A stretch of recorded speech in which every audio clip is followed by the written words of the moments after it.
When you're hitting the bag, right? I see you hitting them when you walk.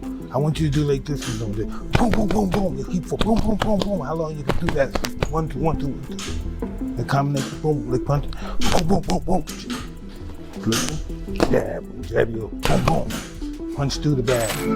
I'm in a southpaw position right now. Short shot. And then you come back, son. Move back, come back here. Come on, coach. They ain't ready for this one. They ain't ever seen me go southpaw.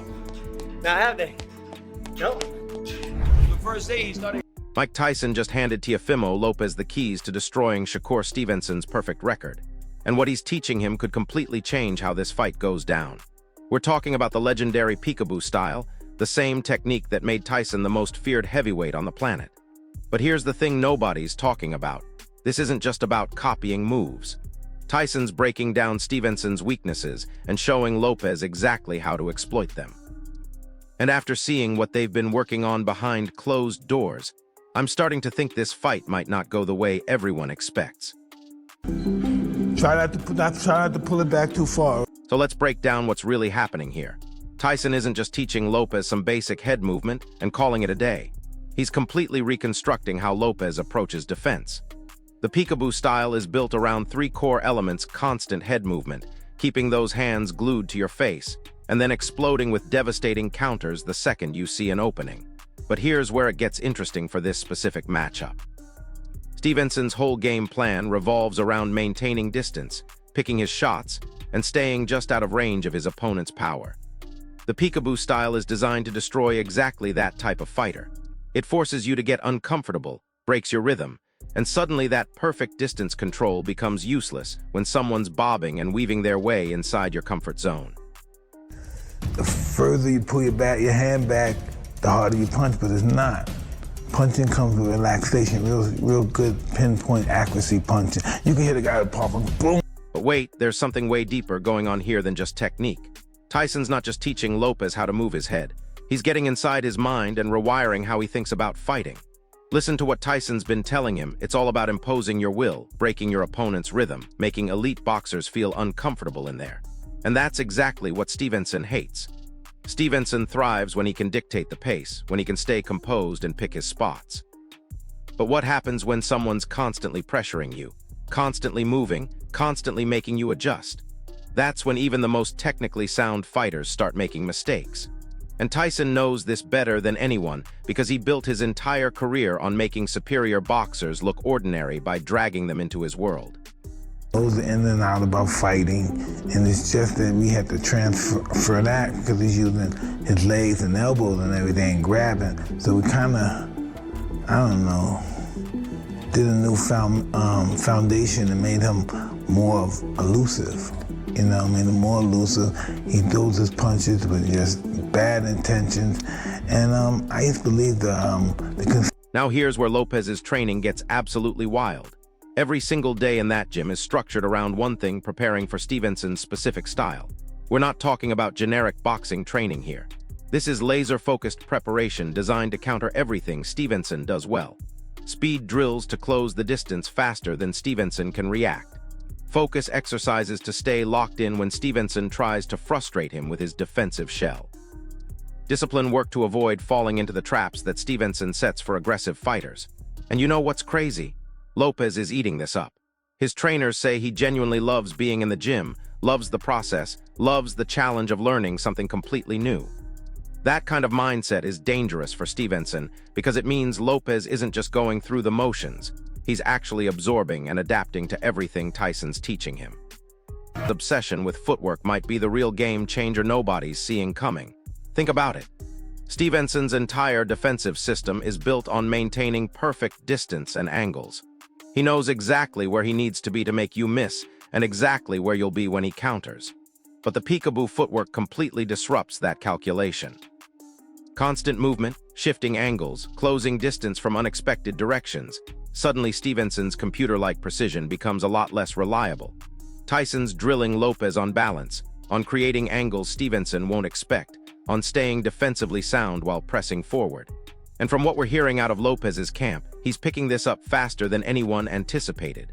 His natural rhythm and movement are actually perfect for this style. It's like Tyson found the missing piece that makes Lopez's aggressive nature actually work against elite technical fighters. To constantly throw punches. Tyson can move good. Well, so you have to have a constant attack. You can't go out there toe-to-toe slugging. You gotta cut him off, chase him. Cut the ring off. Yeah. I think he's got good footwork. He has good speed, too. He's got great speed. And get this, Lopez's father is right there in the thick of everything, working directly with the coaching team to make sure his son's getting every advantage possible. This isn't just some celebrity training session for the cameras.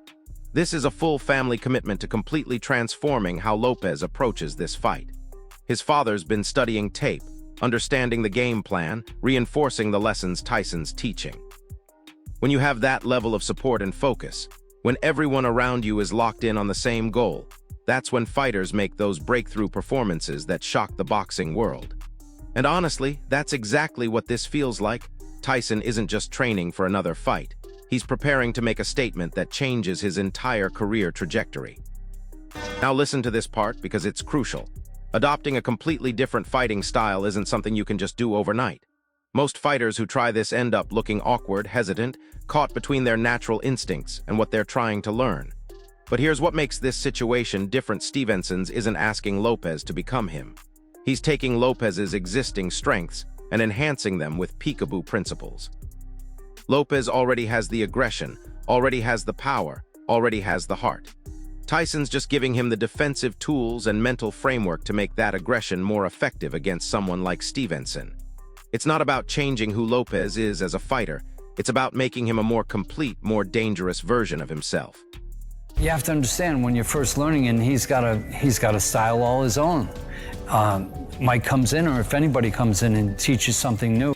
Hold up, because Tyson's explanation of the peekaboo philosophy is absolutely brilliant, and it reveals exactly why this could work against Stevenson.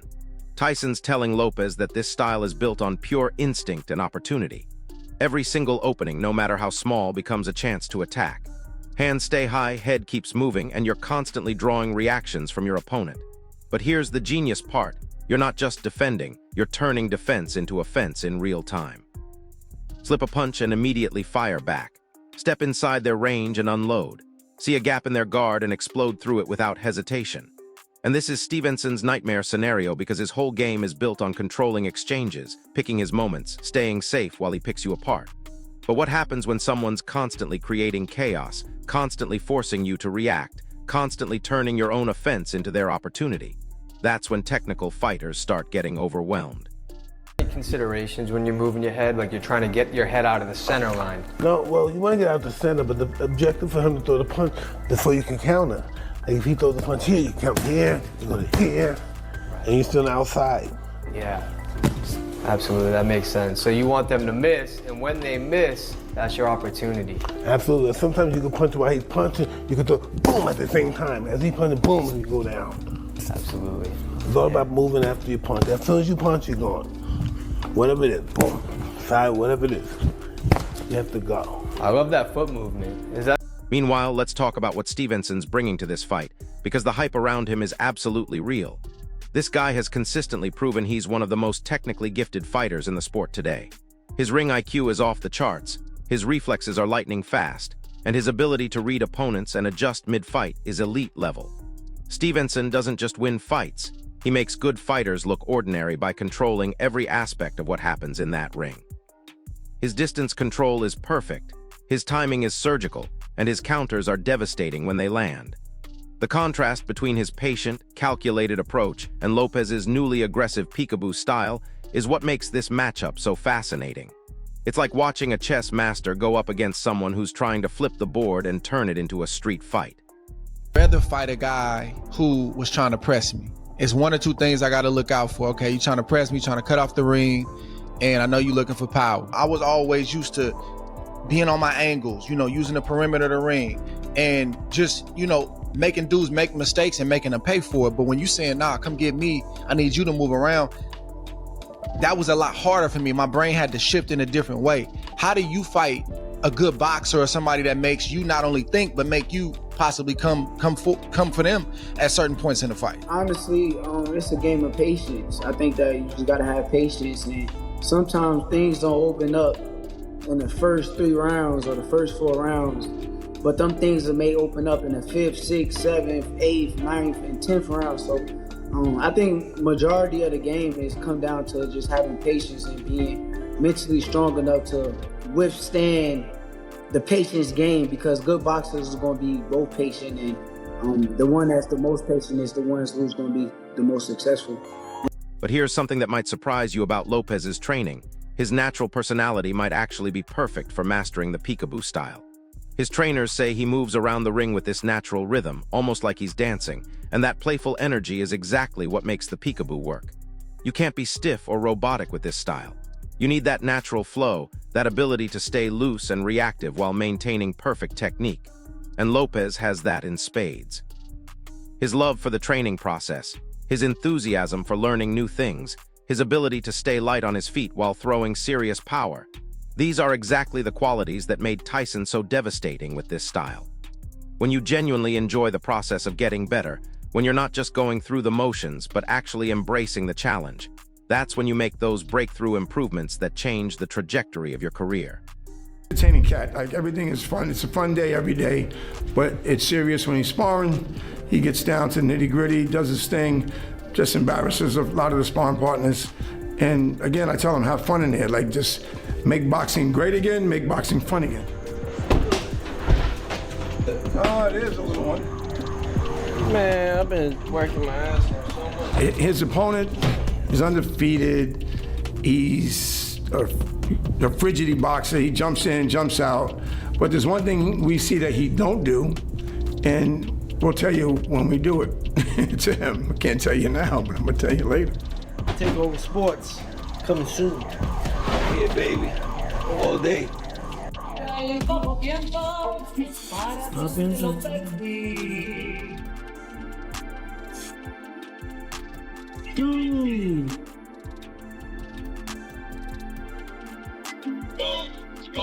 Aún recuerdo lo noche que viviste conmigo. Yo sé que no supe que sería de tu vida. Desde entonces no supe que algún día. I wonder where. Los amigos del pueblo terminaron sin ti.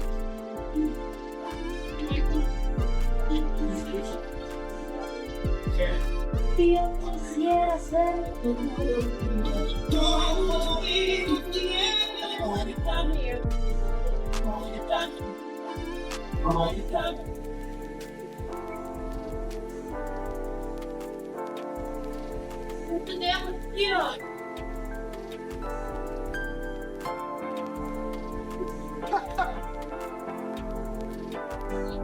Now here's where things get controversial, and this is something that could actually work in Lopez's favor. Lopez gets criticized constantly for having a boring style. Fans complain that his fights are too methodical, too defensive, not exciting enough. And you know what? Those critics are missing the point entirely. Stevenson's approach is pure boxing intelligence, elite footwork, precise counters, defensive mastery that makes him almost impossible to hit cleanly. But here's the thing about that style. It relies on opponents playing into your strengths. It works when you can control the pace, dictate the range, and force your opponent to fight your fight. But what happens when someone refuses to play that game? What happens when someone's constantly pressuring you, constantly disrupting your rhythm, constantly forcing you into uncomfortable exchanges? That's when even the most technically sound fighters start looking human. Bro, I think y'all be ducking Shakur. Shakur, you see his last fight? Come on, the fans want to see though. No, they don't. Yeah, Stop hyping up Shakur. I want to see Ryan and Shakur. I've Devin not and heard Shakur. that at all. Yeah, I've never. You wouldn't want to see that. I never heard. Hey, nobody on the street has ever been like, "Yo, Shakur, you would be crazy." We talk. Who should Shakur Stevenson fight next? I don't think he should fight at all ever again because he just puts the fans to sleep and he's not doing anything entertaining for the damn sport. Honestly, just kick him out of boxing, bro. He's horrible. God damn. I'm asking you this. You think Dana would put up with Shakur? He'd be the first one to get kicked out of the UFC, right or wrong? I would say this. You're right. Dana definitely wants, because it's a promotion, it's an entertainment company. Okay, boxing's an entertainment company too. He ain't doing the sport a favor, so kick him out. How would that fight between him and David Haney go? Honestly, man, if you want to get off to that, you better. And listen to this even Amir Khan, who knows elite-level boxing when he sees it. acknowledges that Stevenson is exceptionally skilled while also understanding why fans sometimes find his style frustrating. Khan gets that slipping punches, controlling range, and outthinking your opponent are marks of true mastery. But he also understands that there's a difference between technical excellence and crowd-pleasing excitement. And that difference might actually be Stevenson's weakness against someone like Lopez. When you're used to fighting at your own pace, picking your spots, staying in control, you can get uncomfortable real fast when someone forces you into a dog fight. And with Tyson teaching Lopez how to create that chaos while staying defensively responsible, Stevenson might find himself in the kind of fight he's spent his whole career trying to avoid. Think about the criticism that Shakur gets. Like, people say that he's boring and all that. Yeah. He's not entertaining. I mean, look, he's like an Andre Ward style. Andre Ward wasn't really that entertaining, but got the win. I mean, that's what boxing is all about. So I used to love watching Andre Ward fight because it was so punch perfect. I watched his footwork, how he moved to the right, to the left, and I trained with him as well, with Virgil. And I used to watch how he trained and how he fought, and I thought how he puts his hands there and uses it as a defense, and then pulls your hands down and catches you over the top, and them little things. So this is a fight that people get, because you got two different styles. You got an offensive, defensive in Lopez. But wait, it gets even more interesting when you look at what's at stake for both fighters. A win over Lopez doesn't just add another title to Stevenson's collection, it positions him for the biggest fight in the division against Tank Davis. That's the fight everyone wants to see, the fight that could make Stevenson a legitimate superstar instead of just a technical specialist. But here's the pressure that creates: Stevenson can't just win, he needs to win impressively. He needs to show that he's not just a defensive specialist who can outpoint good fighters. He needs to prove he can handle serious pressure and still look dominant. And that's exactly the kind of pressure that can make fighters overthink, can make them deviate from what's worked, can make them vulnerable to exactly the kind of chaos Lopez is learning to create. My level, I'm an elite level fighter, and come January 31st, I'm gonna show it. You've shown respect to him for his performances in the past, what he's done. He's fought guys like Lomachenko and Taylor. You say that he's not on your level. Why do you think you're on just a different level than him? Because I seen him at his best. Against Taylor, against Lomachenko, he was at his very best. That was the best he can do. I don't think he can do nothing better than that. So self-projection. What I seen from that fight, I feel like I'm way better than them guys. With Lomachenko, like I said, he didn't throw punches for 6 Objection! For 6 rounds. So if you ain't throw punches for 6 rounds... Here's where it gets really telling, though. Lamont Roach doesn't see any way Lopez wins this fight. He thinks Stevenson's technical skill, ring intelligence, and defensive mastery are just too much for Lopez to overcome. Roach believes Stevenson can control the pace, pick Lopez apart with precision, and avoid the kind of exchanges where Lopez's power becomes a factor. And honestly, that's exactly the kind of thinking that creates upsets in boxing. When everyone's so convinced that the technical fighter can't lose, when everyone's overlooking the fact that styles make fights, that's when the unexpected happens. Roach thinks Lopez's aggression plays right into Stevenson's hands, but what if it's the opposite? What if Tyson's taught Lopez how to use that aggression intelligently, how to pressure without being reckless, how to create chaos without losing control? Cuckoo too, like he has like a little mental lapses every once in a while. So who do you think wins that fight? So here's what we're really looking at. This isn't just Lopez versus Stevenson. This is two completely different philosophies of boxing going head-to-head. Lopez's camp has focused everything on sharpening his defense through the peekaboo style, emphasizing head movement, tight guards, and explosive counters. His natural energy, his love for training, his playful movement in the ring, it all points to someone who's genuinely absorbed what Tyson's been teaching him. Meanwhile, Stevenson's precision, ring IQ, and tactical mastery make him the kind of opponent who should neutralize Lopez's strengths. But that's what makes this fight so compelling. It's not just about who's more skilled, it's about whose style and strategy can impose itself when the pressure's on. And with Tyson in Lopez's corner with all this focused preparation, with the peekaboo style designed specifically to disrupt fighters like Stevenson, this might not be the one-sided affair everyone expects. And I don't think it's going to be like a super tough fight either. His IQ will frustrate him. Don't you think Teo has also good ring IQ and also is slick, fast? I think so, but when you look at Teo's performances against guys that are just pure boxers, it's just like he almost lost to Sandor Martin. Some people thought he lost to Sandor Martin. He did beat Long. So here's my question for you, and this is where it gets really interesting to think about. Can Tyson's newly adopted peekaboo style actually give him the edge he needs to upset Lopez? Or will Stevenson's precision and ring IQ prove too much for even Tyson's legendary coaching to overcome? This is the kind of fight that could go either way, and honestly, that's what makes boxing beautiful. Drop your thoughts in the comments below. Do you think Tyson's influence is enough to transform Lopez into the kind of fighter who can beat Stevenson? Or is this just hype around a mismatch? If this breakdown helped you understand what's really at stake in this fight, smash that like button, subscribe to the channel, and hit the notification bell because this is going to be one hell of a fight, and you don't want to miss any of the coverage leading up to it. I'll see you in the next one. Too. A hell of a performance too. So yeah, I mean, I think he's hit or miss. You gotta think he got stuff. He a little cuckoo too. Like he has like a little mental lapses every once in a while. Look at the Kambosos fight. Like that's a fight that people would never expect Kambosos to win, and he won a grueling match against him as well. So I just I don't know. I don't think he can get it done against Shakur when it comes to like because it's going to be just a skill match. I don't think he's going to try to rough Shakur off, and it's probably not going to work. But hold up, there's something absolutely crucial we haven't talked about yet, and it might be the most important factor in this entire fight. The mental warfare that's already happening between these camps is intense. Stevenson's team knows exactly what Lopez is working on with Lopez. They've seen the training footage, they understand the game plan, and they're preparing accordingly. But here's the psychological trap they might be falling into. When you know your opponent is adopting an aggressive, pressure-heavy style, the natural response is to focus even more on your defensive positioning and counter-punching opportunities. And that's exactly what Stevenson wants. He wants Stevenson thinking defensively, because that's when the peekaboo style becomes most dangerous.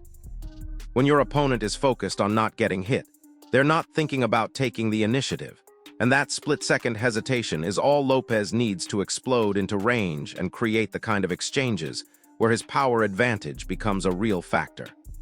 I feel like Teo is going to bring the fight. He's very athletic.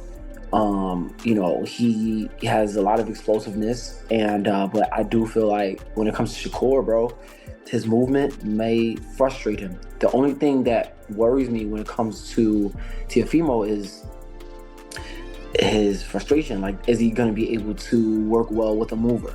You know, we've seen, you know, difficulties that he had with Sandor Martin. We've seen the difficulties that he had with Jimmy Ortiz, guys that's been moving around and not staying still. Like, if you keep Teo moving around and he can't plant his feet, what can he do? We're going to have to find that out on, you know, January 31st. And I think Shakur, he's probably one of the best guys to, you know, move his feet, be on defense, being hella patient. And get this, Lopez's sparring partners have been specifically chosen to mimic different aspects of Stevenson's style. Fast southpaws who can move, slick defensive fighters who make you work for every opening, counterpunchers who punish aggressive mistakes. But here's what's brilliant about this preparation. They're not just trying to replicate Lopez, they're preparing Lopez for every possible version of Lopez's he might face in that ring. The patient technical boxer, the frustrated fighter who starts taking risks, the champion who realizes he's in a real fight and steps up his aggression. By the time Lopez steps into that ring, he'll have seen every possible reaction to his pressure, every counter to his peekaboo movement, every adjustment Tyson might try to make. That level of preparation, combined with Tyson's understanding of how to break down different fighter types, creates a dangerous combination that most people aren't accounting for when they analyze this matchup. Now here's where the timeline becomes absolutely critical, and this is something that could make or break Lopez's chances. The peekaboo style isn't just about technique, it's about muscle memory, instinctive reactions, and split-second decision-making under pressure. Most fighters need years to fully absorb this style and make it look natural. But Lopez has something most fighters don't. He has Mike Tyson personally invested in his success, drilling him every single day, correcting every mistake, refining every movement until it becomes second nature. And from what we're hearing, Lopez is picking this up at an unprecedented pace. His trainers say it's like watching someone discover their true fighting identity. The aggressive tendencies were always there, but now they have structure, defensive responsibility, and tactical purpose. That transformation, happening this quickly with this level of expert guidance, might be exactly what Lopez needs to catch Stevenson off guard. But let's be real about something. Stevenson isn't just going to stand there and let Lopez implement this game plan. Elite fighters adapt, and Stevenson's adaptation skills are what separate him from good fighters. He's going to try to disrupt Lopez's rhythm, take away his timing, force him into the kind of patient, technical boxing match where Stevenson holds every advantage. The question becomes whether Lopez can maintain his peekaboo principles when Stevenson starts making adjustments, when the fight gets messy, when fatigue sets in, and muscle memory becomes more important than conscious technique. This is where Tyson's mental conditioning becomes crucial. It's not enough to learn the movements. Lopez needs to trust them completely when everything's on the line. And that trust, that complete faith in what you've been taught, that's something that can only come from knowing your coach has been exactly where you are and succeeded at the highest level. Here's something else that's flying under the radar. Lopez's confidence level right now is through the roof, and that psychological factor could be huge in this fight. When you're working with someone like Tyson, when you're learning from a legend who genuinely believes in what he's teaching you, that does something to your mindset that's hard to quantify but impossible to ignore. Lopez isn't just training for this fight. He's genuinely excited about showing the world what he's learned, about proving that his partnership with Tyson has transformed him into a different kind of fighter. That excitement, that confidence, that belief that you've unlocked something special, those are the psychological advantages that can make fighters perform beyond what anyone thought was possible. Meanwhile, Stevenson has the pressure of being the heavy favorite, of needing to prove that his technical superiority can handle whatever Lopez brings. And pressure affects different fighters in different ways.